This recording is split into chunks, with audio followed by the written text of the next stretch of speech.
Hello everyone! So today I'm going to unboxing this new phone ni Daddy. So meron siyang new phone and this is from Xiaomi. So yung pangalan ng unit niya is Redmi 10C.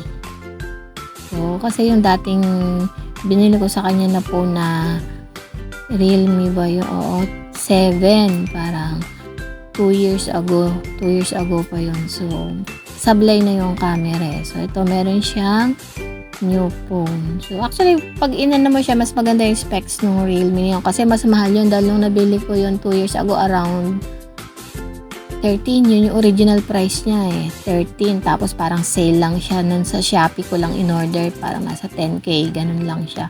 So, this one naman is, try naman natin yung Redmi. So, this one parang nasa around 7,000. 6 to 7,000 siya. So, mas manipis siya compare dun sa dati niyang phone kasi mas magaan to. Manipis. Kasi malaki din yung battery nung Realme niya. So, this one naman is mas manipis siya. And so, ayan yung mga kasama niya. Meron siyang kasamang ejector, meron siyang cable, meron siyang charger. So, yun na yung mga nakakainis sa mga phone ngayon, di ba? Wala na siyang kasamang headset. So, parang halos lahat ng unit nag-alis na ng headset. Samantalang dati, lahat ng mga new phone natin na binibili, di ba, lagi siyang may kasamang headset.